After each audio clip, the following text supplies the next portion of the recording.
Welcome to the Mojo podcast with me, Richard Stokes. And thank you for the great feedback on my conversation with Kate and Laura from Liberty Hive last time out. They made a point about the disconnect between the level of investment going to female founding teams, but that female founding teams operate at a really high level of productivity. So I'm really pleased to say that I have another female founding duo for you today on the Mojo podcast. And in this fourth series, we're looking at the mojo needed to launch a business, brand, movement, or community. Here's a taste of what's coming up today. We were pissed off and sad and lonely and lost. And so craft was the antidote to that. This time I talk to Jen Smith and Sally Weavers, co-founders of Craft Media. And as you can tell, they had some very compelling reasons for founding this strategic planning agency. A dissatisfaction with what they had been separately doing, and also a belief that the advertising industry had lost its mojo and was in need of something new, something different, something better. This founder story is really about the power of connection. How Jen and Sally were connected by mutual friends, given their shared beliefs and values. How they talked to everyone in the industry who would share a cup of tea with them about the direction they could take and the shape of the business that they've built over the last 4 years. Who helped us were all of those people, and there were loads of people that said something nice, that hooked us up, that pointed us in the right direction, that paid for lunch when we weren't earning any money, but that showed genuine interest and support when we didn't really know what it was that we were doing, but they were like, go and do it. We want you to do something different. And how they now work as co-founders in a really connected way, understanding intimately each other's strengths and skills. So we're 4 episodes into this series, and I'm blown away by the generosity and honesty of my guests so far. Just so much insight and support here if you too are looking to take your first step towards being a founder. I truly hope this is proving to be a useful resource for you. And here's the thing, if you can share this episode and write a short review on Apple Podcasts, so many more people are going to get a chance to hear this wisdom and hopefully apply it. Okay, let's go and meet Jen and Sally from Craft Media. So welcome to the Mojo podcast, and today I'm absolutely delighted to have Jen Smith and Sally Weavers, who collectively make up Craft Media, and they're the founders of Craft Media, and we're going to be talking about their founder story today. So Jen, Sally, how are you doing? Great. Always good when the sun's shining. Yeah, great. Thanks for having us. Oh, pleasure to have you on. And I always start this way. So on a 1 to 10 scale of where you are today, and Sally, you said the sun's shining, it might affect things slightly. Where are you on your Mojo scale today out of 10? I'm actually at a 10. Jen and I are off to the States in a few weeks, and we've been talking about restaurant bookings. I'm literally in my happy place. Oh, fabulous. A 10 out of 10 Mojo, Sally. That's great to hear. And we'll come on to a bit of what's behind that and this trip, I'm sure, in a bit. But and Jen, how about for you? Yeah, pretty top, sun shining, birds are out, and we've been looking at restaurants. So what more could you want on a Monday morning? Which is great for a Monday morning, which is when we're recording. Because Monday can be, for some people, it can be a bit loaded, but you've clearly got something coming up on your agenda you're looking forward to. And I happen to know you're going to Austin, Texas, aren't you? Yeah, we're going to go to South by. We bought tickets a few years ago and they got bumped during the course of the pandemic. So we just decided that we were going to cash them in and go. And we're taking a few of the crafties with us. They've never been to South by. But you and I have been, haven't we? We have been, Jen, a couple of times. I had some fine times and some fine barbecue ribs. Lots of barbecue ribs and lots of watching some interesting talks. Did we see the one about sex robots together? Oh my God. It feels like I would not have forgotten about that. I don't think we were together, no. Okay. So we're doing that, and then we're going to go up to New York to see some people and to have all the meetings. So yeah, we're quite excited. It's next month. Wow. We're going abroad. We haven't been away. So yeah, I was going to say, after a couple of years of confinement, you're getting over to the States. Sounds like lots of connection coming up, some food for the brain, as well as what South by Southwest can often be. So we've also pushed the boat out, Richard. We are flying premium economy. Oh, get in. You've got at least 4 inches of extra seat space with that. Yeah. Lovely. No expense spared at the craft team. Well, we're going to come in, I think, to the finances and the cash behind in the business in a bit. But so I asked you that question about Mojo, you're very, very clear about it and what's going on for you right now. But when I say Mojo, then what comes up for both of you? How are you defining it for yourself? So for me, Mojo means a sort of special sauce. I think it's the magic ingredient that gives everything else a kick. That's how I describe it. I love that. And I'm going to come back to you on that one, Sal, to get a bit more on that. But Jen, what about for you? For me, my kids have a word that is a brilliant word that we use it a lot. That's called nervous-sighted. One more time, sorry. Nervous-sighted. Nervous-sighted. So it's that feeling when you're nervous about something, but you're also excited about it. And it's the blend of those two things together. And it's a brilliant word. You'll use it all the time now, because there'll be occasions where you're like, oh, I'm nervous-sighted. This is a bit of both. That for me is Mojo. That's when you know you're in the Mojo, when you're a bit nervous-sighted. Okay. All right. So Jen, tell me a bit more about occasions when you are nervous-sighted and your Mojo is high. So when you're doing something new, you're generally a bit nervous, but also a bit excited. When you're planning adventures, when you're sort of just like dealing with small children, it'd be like they're going into school today. They're like, I'm nervous-sighted. I've got to stand up in front of the class and present my homework. And you're like, this is a good word. And it works when you're a grown-up as well. Right. And it sounds like there's a bit of edge in it with that nervous bit, that it's not just a fully laid back, comfortable state, but you require that bit of edge. Yeah, I think like have Mojo to be like, Mojo feels like it is a state of growth, not just like a place of putting your feet up, ordering a pina colada, relaxing. So for me, it would have to have a bit of edge in order to give it momentum. Great. So the growth comes from that bit of edge in there. Lovely. And I can tell you, neither of these definitions have come out so far. That's what I'm really excited about. I'm going to delve in a little bit more. So Sal, back to you on your special sauce that gives you a kick. Tell me a little bit more about that. Yeah, so I think it's it comes back. I once worked for an agency. We did a training course, and our new business hit rate had been awful. And so they recorded me doing my new business spiel, and the trainer said, you're brilliant presenter.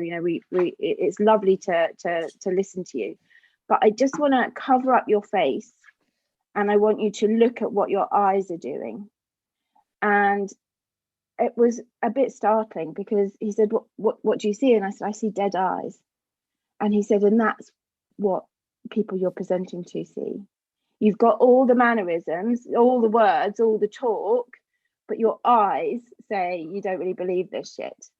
And it was absolutely right. And that's why I think now Jen and I have absolutely no problem with no business, because we believe this shit. Our eyes are sparkling. We've got our special sauce. We know what we're doing. So yeah, I think that's why I think it's a special sauce. Oh, I love that. I love that. So, we're going to go back over your previous careers that brought you together, that allowed you to co-found Craft. But, having the benefit, I suppose, of that specific insight at that time, sounds like it changed the game a bit for you, Sal. Is that fair? Yeah, absolutely. It kind of just made me reevaluate what am I doing? What am I doing, 12 hours a day, 5 days a week, and stressing over the weekends if I don't believe this. And now, as you say, you're doing your own thing. It sounds like belief isn't an issue anymore. Belief is not an issue. No issue. We know exactly what we're doing, don't we, Jen? Yeah, making shit up, but with style and confidence. So let's get into that then. So Craft has been going for, is it 4 or 5 years? 4 years, yeah. So we started in 2018. I started doing the groundwork for it in 2017. So sort of marching around the industry, talking to anyone who'd give me time for a coffee and a chat, telling them about what I wanted to do. And in the course of those conversations, a couple of people, Hugh Cameron was one of them actually from PhD, David Wilding at Twitter, they said, you know what, if you're going to do this, you should speak to Jen Smith. And Jen and I knew each other, but we'd never worked together. And so I rang her and said, I've got an idea. And we had a cup of tea in Finsbury Square. And I said, look, this is what I want to do. She said, sounds amazing. And I said, will you join me then? That was basically it. A conversation in Finsbury Square over a cup of tea. And we decided what's the worst that can happen, and jumped in. And Jen, for you, what was going on for you at that time when the call came from Sally to come and be a crafty? Well, it was the year of change in media land. So we were at Maxis together, and Maxis was being closed, and it was the sort of year of chop shops and chopping businesses in half and squashing them with other ones. And we were in the middle of that. And the options were Essence and Wavemaker, of which neither really sort of appealed to my sensibility. So it was a period of change anyway. And I think I'm right in saying, Sally, that both of us were a little pissed off by the end of that year of 2017 and everything that had been going on. So in the age-old approach of stroppy middle-aged women, we thought, sod it, we'll do it on our own then. So I'm hearing a few things in there. There's Sally, as you saying, you know, what's the worst that can happen? Let's do this. There was a drive from, as you said, I'm pissed off with what's going on in the industry, for me in the industry, and that we can, out of that, a belief that we can create something better. Yeah, both of those things. So I suppose because we're both strategists, we both felt like strategy was being downgraded a bit by agencies. And that's not to say that there isn't brilliant strategy happening in agencies. There is every single day. But at that point, 2017, it felt like good strategy was sort of being eaten by an algorithm. So it almost didn't matter what the strategy was. There would be a programmatic play beneath it where good strategy goes to die. And so we both felt really dissatisfied about that. We were also, you know, and this is pre-pandemic, obviously, but we felt like there was really good talent leaving the industry because they were dissatisfied with their role, dissatisfied with the fact that they couldn't work flexibly. And so Craft was really set up to just do the right thing from a strategic point of view, but also be a place where people could work odd hours if they wanted to. So we could get that really great talent back into the business. So there was almost like a white space in the industry. You'd identified that, you know, this isn't being done as well as it could, the strategy piece. And another side of it, can we just work in a more, a more human way, and more flexibly, as you're saying. So you came together. Was this like really early on with these kind of, I'm hearing sort of, you know, there's mission statements in here, sort of values in here. Was this all crafted? Was this all crafted like right in one of those early cups of tea? Yeah, we wrote our pirate code. I had just read, is it How to Be a Pirate? How to Be More Pirate. Oh, Be More Pirate. Be More Pirate. Great book, yeah.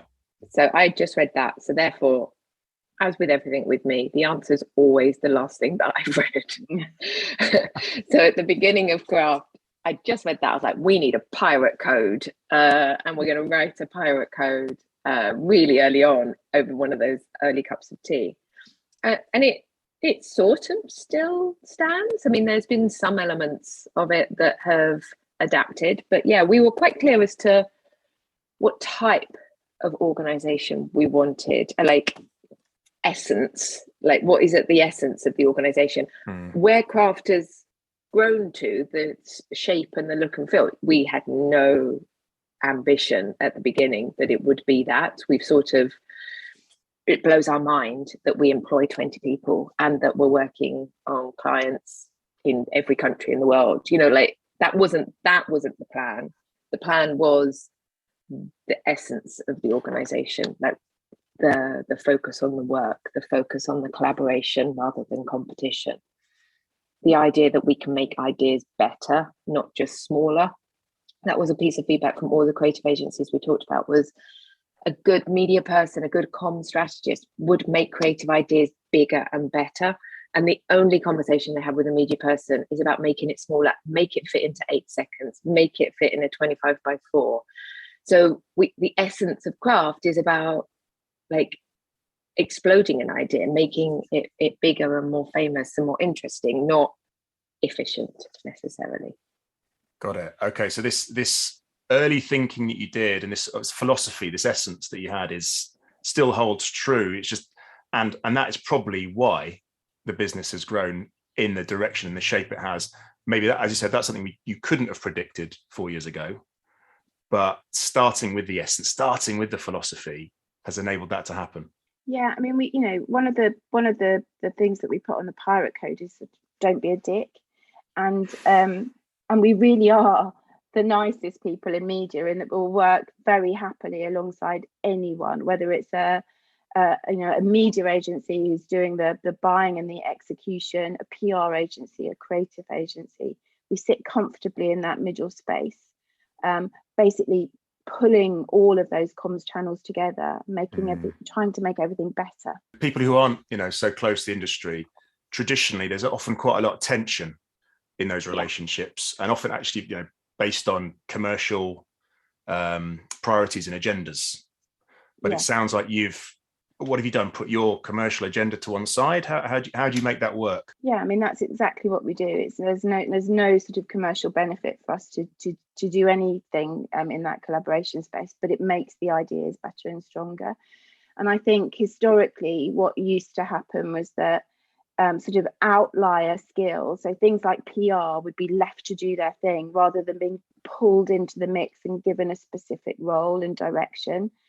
And we take time to make sure that everyone, every agency, every skill set within the client organization understands what the job to be done is within their field. So there's no wasted energy.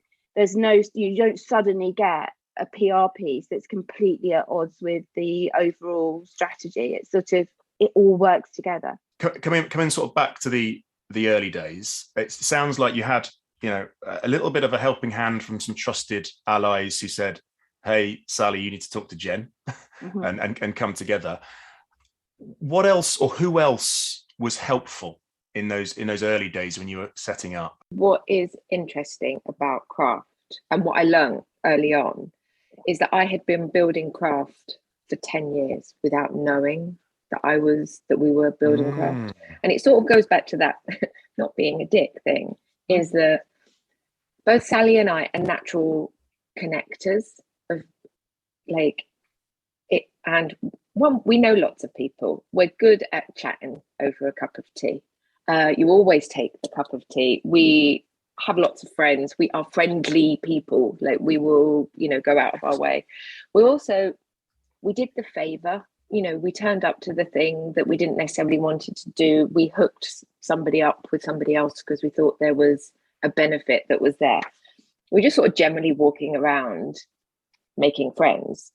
And then, so 10 years later, when we set up Craft, suddenly that network's a shoddy way to describe people that you have a connection with. It feels a bit cold, but you've got all of these people who've got your back and will say nice things when you're not in the room, and will champion what it is that you're doing on social media, and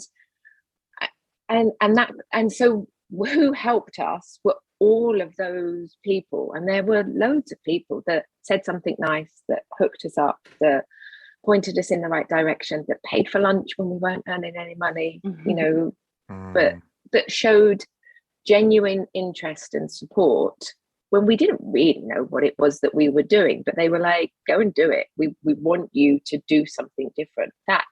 We're quite a cynical industry, advertising, in its sort of, and it can be a bit cutthroat, but that's the industry. The people in it are generous and supportive and kind and clever and creative, and actually is a bunch of individuals. They're all the people that helped us. And I love that reflection, Jen, about it, your personal brand that you were building, probably maybe consciously, maybe unconsciously over all that period, then became and has become with Sally the brand that is Craft and what you are known for. Was it important, as this thing as co-founders? I'm really loving getting stuck into conversation with co-founders, that you had these shared values, that you knew you could do this together? Absolutely. I mean, we often say we couldn't have done it on our own, or singularly. I think it would never have worked. And how people found a business on their own without a chum just to sort of have a gin with at the end of the day and weep and wail or celebrate. I have no idea. So yeah, I mean, it was very important, I think, for us. What are your reflections? What are some of there's always tough learnings at the beginning of any business, especially when it's being kind of birthed and you're learning things. And I know there are some things that you probably can't talk about because they're not public domain, but were there some circumstances that you look back and go, oh God, that was a lesson. We've taken that on board and built from it? Yeah, I think so. I mean, we're a project-based business, which means that every project that we do, we learn the type of client that works for us, the type that we want to work with. We've had a few stinkers where, instinctively we probably wouldn't have agreed the project because we felt like it wasn't quite right for us, but we kind of needed some revenue. And so we're getting much better at knowing whether someone is or isn't a crafty type of client. But yeah, the some of them will suck up time, be a bit rude sometimes, be overly demanding, and we're getting better at sort of sniffing those out now. So is it obviously the time doing it, the experience of right client, wrong client, is there also a confidence that comes from, we're doing great work, the business is growing, as you said, Jen, you mentioned employing over 20 people these days. Did that build that confidence to say, saying no, I know can be very powerful? How is saying no? We're getting better at it. We are getting better at it. We don't pitch, and that is quite it's quite a point of difference, actually. This is an industry that runs on pitches, really. Everybody pitches, and pitches get sort of crushed into the cracks of the day, so on top of your day job. Our view is that most agencies will pitch with their strategy, and then thereafter there is no role for strategist. So we're always like, what's the second meeting going to be? We're literally we will beat everyone when it comes to comm strategy, but we don't do anything after that. So there's no point in us pitching. And that's been quite a difficult thing to say no to sometimes, because you get a really interesting briefing and you have to say, we can only answer half of this, I'm afraid.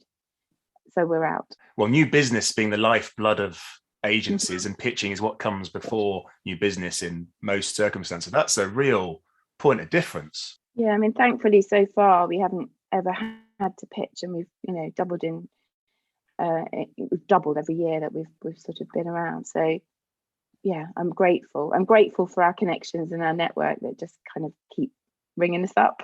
But it's also to do with our commercial model, in that we're deliberately affordable for, it's a project that you can afford to try. And that's how we've grown our clients, is they've got us in and said, oh, could you help on, we can afford for you to come in and do this. We do that, we demonstrate our value and the benefit, and that turns into something else and something else. So it's not that we don't pitch and we get enormous clients sort of give us all of their business. We tend to grow it from a demonstration of what it is that we can do on a project basis into a bigger relationship. Right. Okay. So it sounds like you're using your ability to be super agile to find those, they might be smaller projects to start to win that trust. That then means that the pitch becomes irrelevant. It's really hard to explain what Comstrat is. Like, lots of people don't know what it is. They're just, the conversations we have with clients is, don't know what the answer is. I've got great agencies. I've got a great creative agency. I've got a great media agency. They do this stuff. And I keep giving them this brief. And I don't know what the answer is, but it's not what comes back, because the answer that generally comes back is ads, or at the most cost efficient way to buy advertising. And they've missed a body language of the brand, or really what the role for comms is based upon what the data's saying. And that is comms strat, but they don't articulate, oh, I need one of those. They sort of go, oh, why is nobody getting it? And when you come in and you can deliver upon that need, then they go, yes, I like this. You can come back and do it again. Again, you two working as a partnership, as co-founders, how do you support each other in the ups and downs of finding new clients, bringing them in, doing them work? Because it is a bit of a roller coaster ride, working in this industry, which is, it's a tough one. It's a very competitive one. How are you supporting each other as partners? We have slightly different roles within the business. So Jen is very much people and work, and I tend to pick up most new business and the sort of commercial side of it. So we sort of split the roles that way, but we talk about 20 times a day, don't we, Jen? Yeah. And that sort of comes because contracts make me cry, because I can't speak legal. I don't like it. I don't like things that make me feel unclever. They make me not feel clever at all. And yeah, we do. It's constant, but in a supportive way. We deliberately, I've deliberately encouraged Jen to forget her password for the company bank account. Mainly because she used to freak out. After we'd pay everyone in the early days, we'd have such a £12.60 left in the bank account, and I'd then get 25 emails from her saying, we need more clients, you need to do this, and it used to drive me mad. So now whenever she asks about how things are, I just say everything's fine. Never give her any information on it. Which makes me sound terrible. It was just the emotional pain. Being responsible for other people's mortgages is a level of responsibility that you can't describe to somebody until you're doing it. When people talk about what's it like to set up your own business, it's like, I don't know, hard work, but it's that level of emotional responsibility that if we muck up. We always said, like, when it was just the two of us, if we had to live on baked beans and downgrade what supermarket you shop in or whatever it is, that's fine. We put ourselves in this situation. That's that's what we'll take on if it doesn't always go our way. But when you start hiring people and they start buying houses and having babies, and you're like, oh my God. Well, so yeah, that sense of responsibility. Tell me more about that, because this is where I suppose this is the choice when you set up any business. It's, I'm going to keep it just me, or just me and my partner, and that's fine. Or, as you have, we're going to scale it because that's what the industry wants from us, so we shall.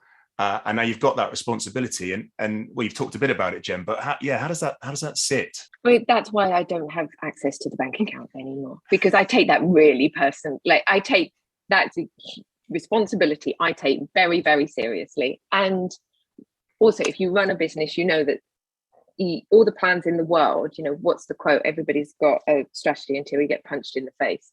So, and the problem with a cash flow versus a P&L is one's real, that's today, and one's theoretical, that is if everything goes to plan. That's a P&L, that's my perfectly happy place. I can forecast and I can do all of that.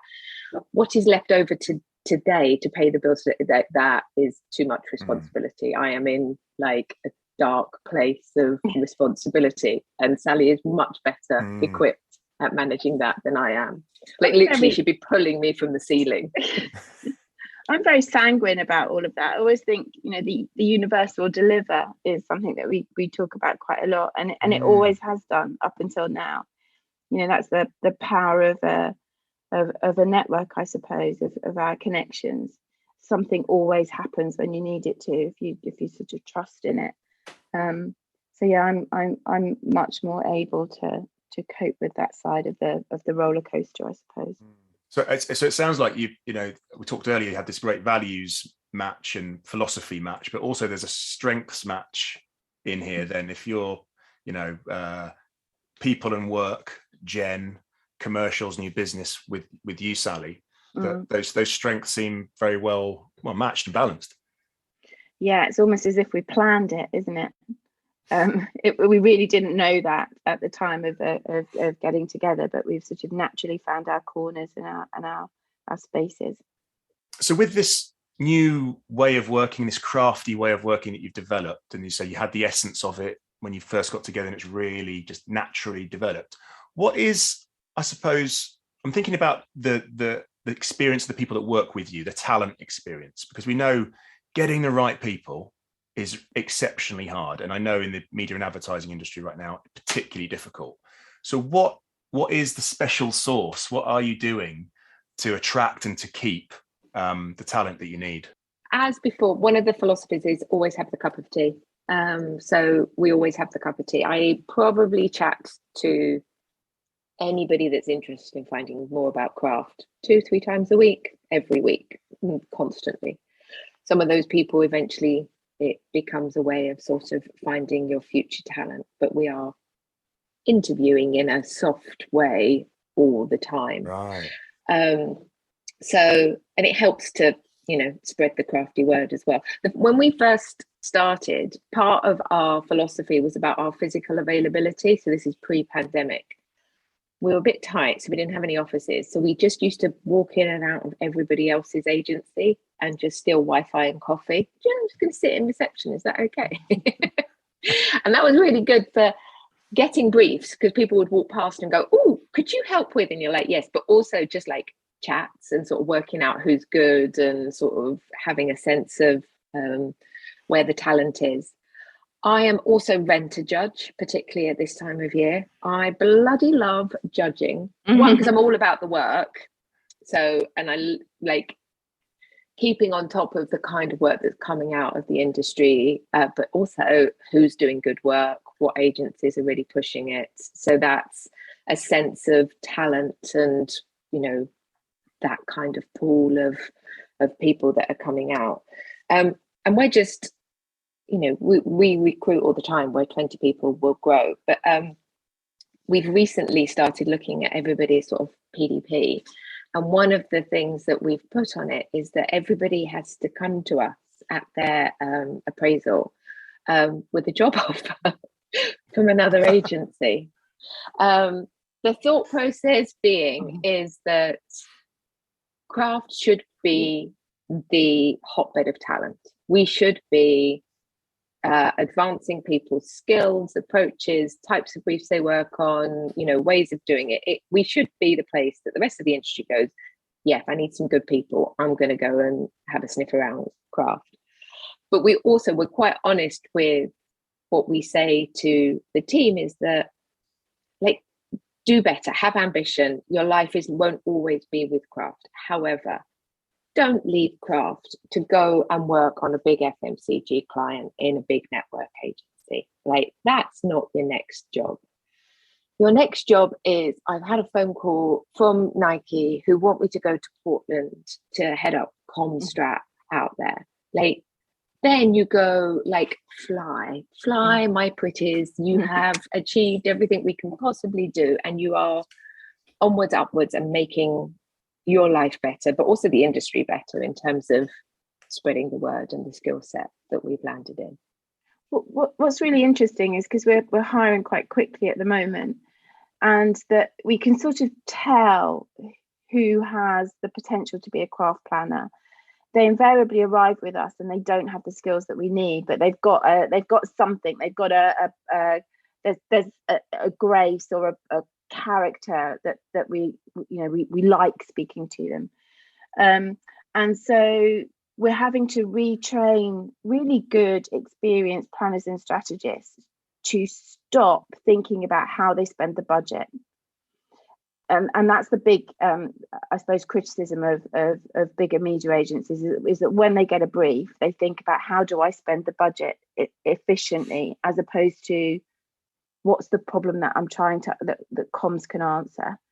And so we have to take our new recruits almost back a few stages to get them to think about the problem before you get to even thinking about how you spend the budget. So when we hire not because they've got the skills that we need, but because they've got the character that we need. Got it. So it sounds like, big mission. You're trying to make the industry better. Yeah. We believe in, like, generosity is one of our values. So we talk about our values are to be the craftiest and to be the nicest.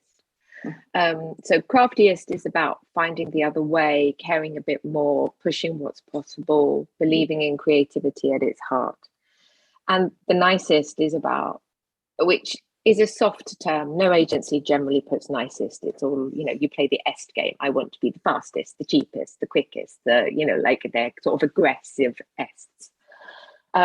But we chose nicest because, to collaborate, to connect, to make sure, like, nobody sits there stroking a white cat plotting the downfall of the industry. Like, I don't think they do. And there's quite a lot of cynicism that can, particularly dark Twitter, can get a bit aggressive.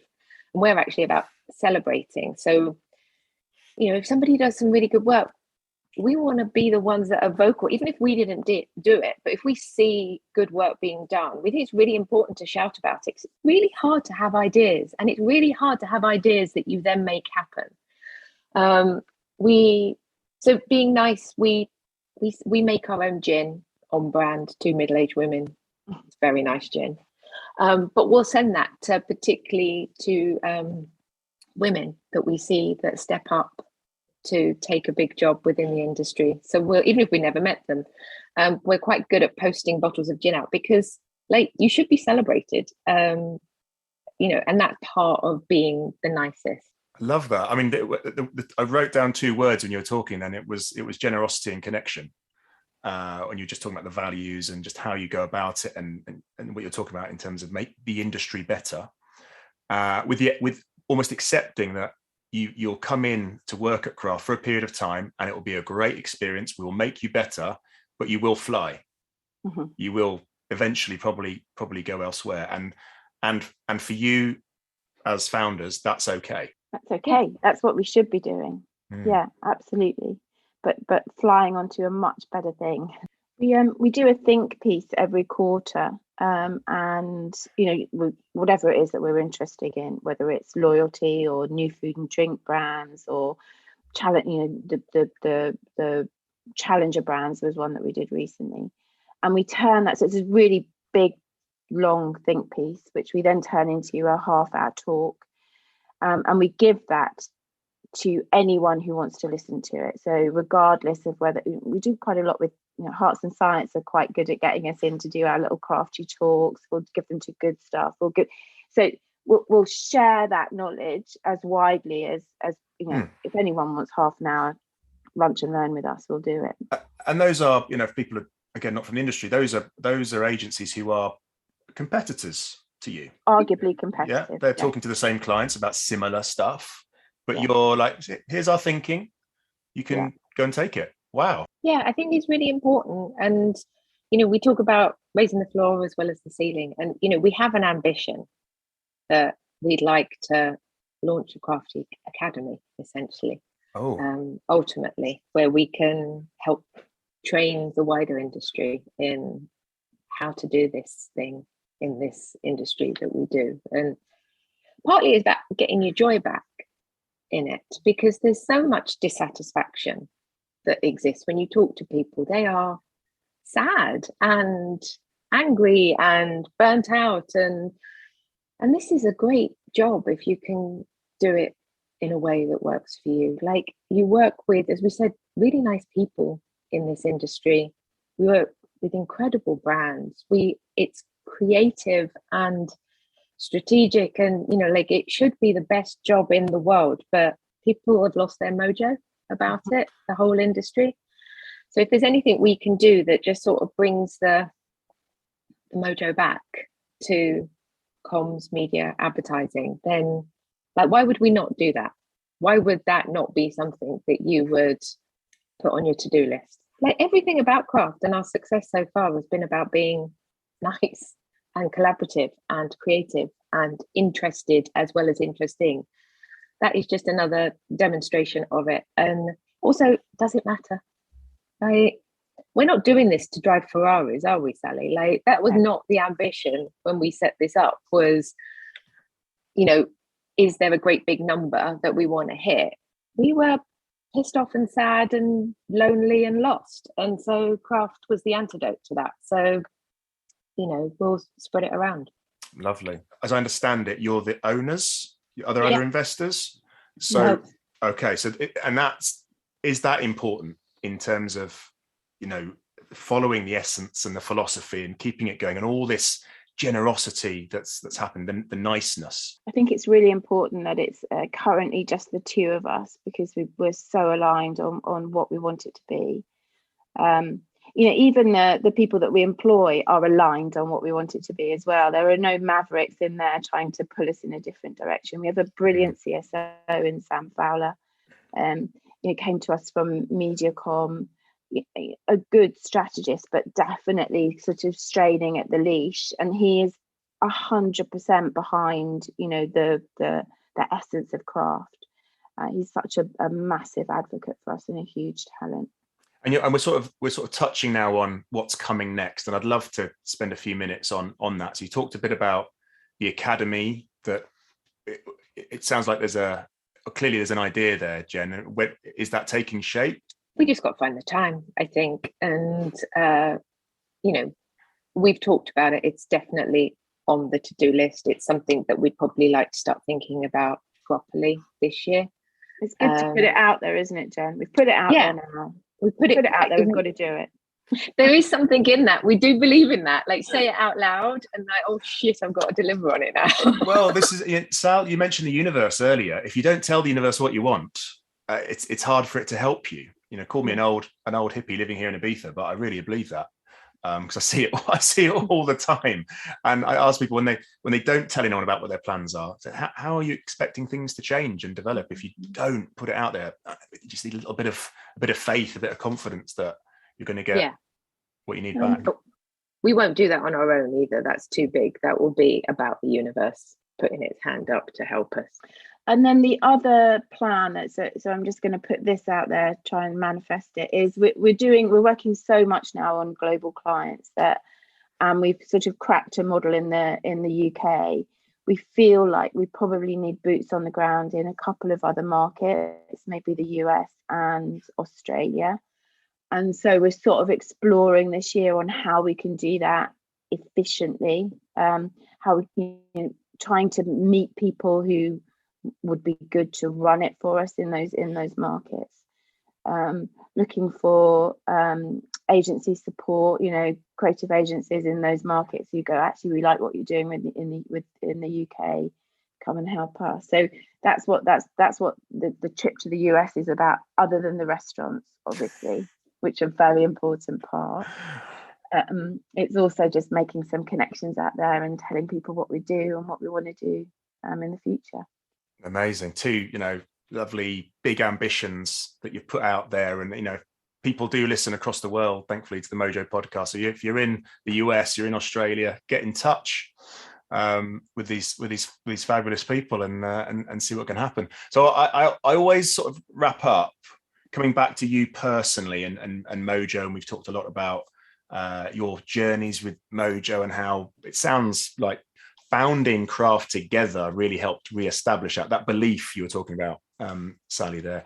But are there things that you both do, either individually or collectively, every day to help with your Mojo? I walk the dog religiously. I plan it into my diary. So you get a walk floss for an hour in the diary, and it's actually always really super beneficial for my state of mind. I can walk away from a laptop, walk the dog in the forest and think about stuff. And I always usually come back from that hour feeling a bit reinvigorated. So I suppose that's my one thing that I do. And I love that you say it's in the diary. So it's going to happen. That's how things become habits, because I'm doing it every day. Yeah. That's what and I need people to get can done. Call me. I like a sort of walk and talk, but it's important, I think, to sort of walk away from a laptop. Yeah. And Jen? I've got a few things. I'm one of those people that has a Peloton. That has kept me very sane during lockdown. Just generally, taking it all out on whatever chirpy American instructor comes at the top of the list on the day. I also, in lockdown, I cooked and got quite into proper cooking. Again, for me, it helped the transition out of walking out of this room, which is next to the kitchen, standing at the chopping board for an hour actually just helped me sort of decompress a little bit. And now, hopefully, the world is coming back to normal. Going out, seeing people. I miss people so much. I'd like a cup of tea and a natter. So I'm putting a lot of those in the diary. Well, I love that. I think this feels like we've come full circle in that this craft started with a cup of tea and a natter.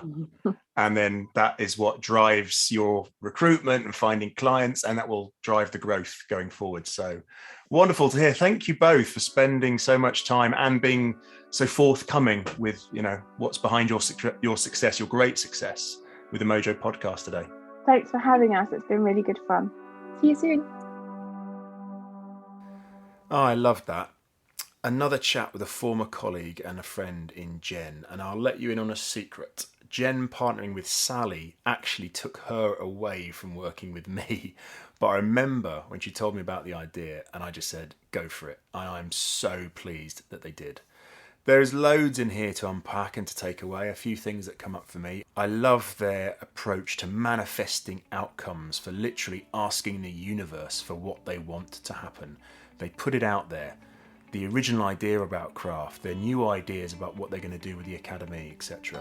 All based on trust and belief. I love that. Having their own crafty code right from the beginning after reading the book, Be More Pirate.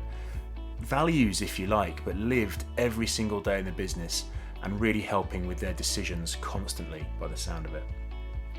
And in the fight for talent that we're in, especially in the advertising industry right now, there's just some amazing and very different approaches that craft have taken, such as hiring on character and not skills, expecting their staff to move on to something even better when the right thing comes along, and then helping to be part of the solution and training more people to find their mojo in their role in this industry. I hope you get loads from this. Please do remember to share and review on Apple Podcasts so more potential founders can hear this. Go and check out Craft via the links in the show notes. What a great agency to work for or with. Many more amazing Mojo conversations coming up each fortnight, so do subscribe to get to hear those first. And until next time, I hope your mojo continues to flow.